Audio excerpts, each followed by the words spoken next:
Welcome back to the channel. It's a pleasure to have you here once again. Whether you've been on the spiritual path for years or are just beginning to explore its depths, today's discussion is one that reaches into the heart of every sincere seeker's journey.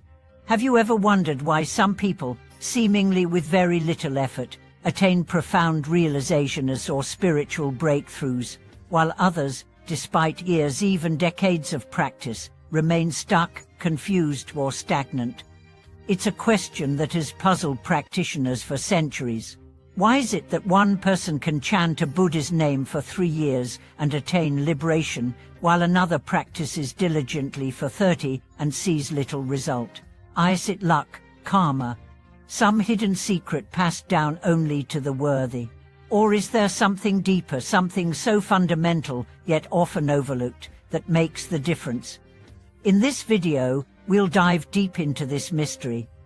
We'll explore the principles behind sudden awakening versus gradual cultivation. We'll look at real-life stories of rapid realization and compare them to the long-haul journeys of those who struggle. And most importantly, we'll uncover the essential factors that determine the pace and depth of spiritual progress.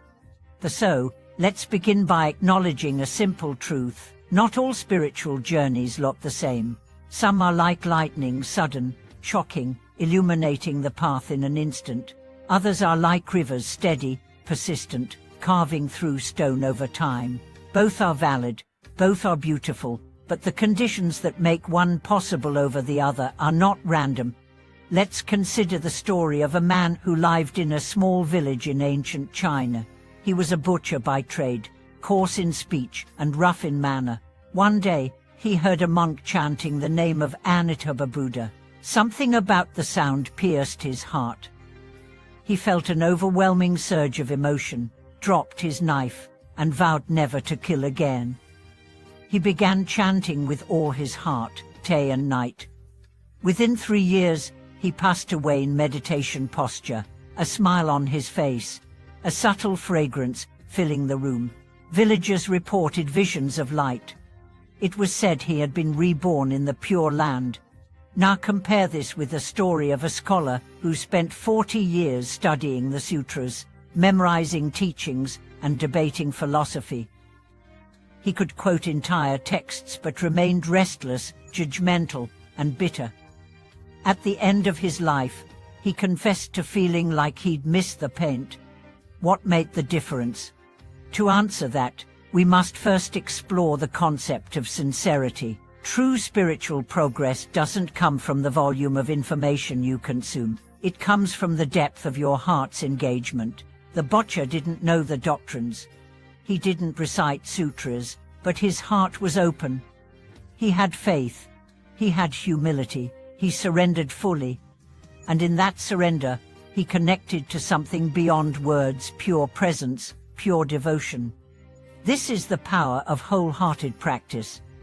When you practice with complete sincerity, you cut through layers of resistance, ego, and delusion. You move beyond techniques and touch the essence. In the Zen tradition, this is called great doubt. Not doubt in the path, but deep existential questioning that burns through illusion. When the question, "Why am I?" becomes the only thing you care about, when it consumes you, the answer can explode like a thunderclap. But sincerity alone isn't enough. Another crucial factor is karmic readiness. According to Buddhist teaching, our current life is only one chapter in a much larger story. Some people come into this life with tremendous spiritual momentum, lifetimes of practice, inspiration, and purification. For them, a few words from a teacher, a single meditation session, or a simple mantra can unlock realization. Others may be planting seeds for future lives. Their efforts are not wasted, they are tilling the soil, laying foundations. But the fruit may ripen later, and that's okay. The path is not a race, it's a return to what we already are beneath the layers of conditioning. Still, there are ways to accelerate the path, regardless of karmic background. The first is intention. When your intention is clear and unwavering, it acts like a compass. Even when the road is foggy, you keep walking in the right direction. People who attain quickly often have one burning desire: liberation. They're not distracted by side goals like psychic powers, status, or fame. They want truth more than anything else. Second is devotion. Devotion is not blind worship. It's the willingness to surrender the small self to something greater. In Pure Land Buddhism, devotees chant the name of Amitabha Buddha not to beg for salvation, but to align their minds with boundless compassion and light. This alignment purifies the heart, dissolves ego, and opens the gate to realization. Third is guidance. A true teacher can see where you are stuck. They can offer the right teaching at the right time. Without guidance, many practitioners wander in circles. With the right teacher, a single sentence can shatter delusion. And finally, we must address the role of ego. One of the main reasons people practice for decades without awakening is that they carry the self into the practice. They meditate to become enlightened. They chant to become pure. But the very idea of becoming reinforces the illusion of separateness. Awakening happens when the self drops. When there's no one left to be enlightened, realization arises. This is why many advanced practitioners emphasize the need to practice non-practice, to meditate without meditating, to chant without chanting, to let go of the doer and simply be.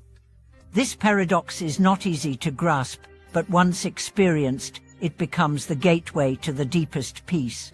Let's now explore a few more stories of sudden and gradual realization, and the lessons they offer. A woman in her 30s, depressed and suicidal, stumbled into a Buddhist temple out of desperation. She didn't understand the teachings, but decided to sit quietly. Day after day, she returned, simply watching her breath. One evening, during a storm, she had a sudden insight. The pain I feel is not who I am. Something clicked. Years of depression began to lift. She continued her practice, and within months, became a source of peace for others.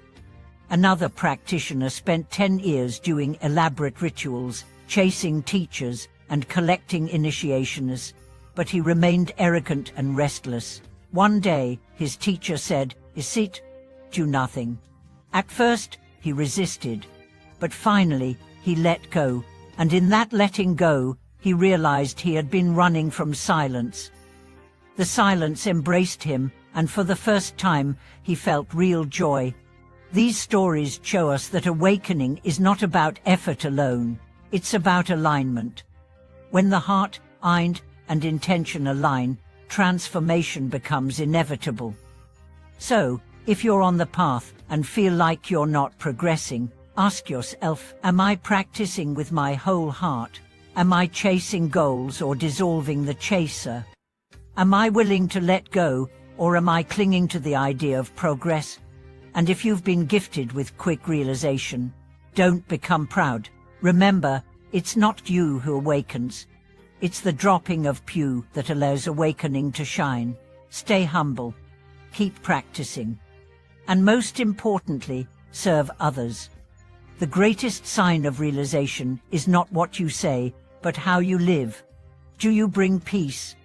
Do you inspire kindness? Do you lift others with your presence? Thank you for watching this video. If anything we've explored today resonated with you, please leave a comment and share your own story. Don't forget to like, subscribe, and share this with others on the path. Until next time, may your practice be deep, your heart be open, and your journey be filled with grace.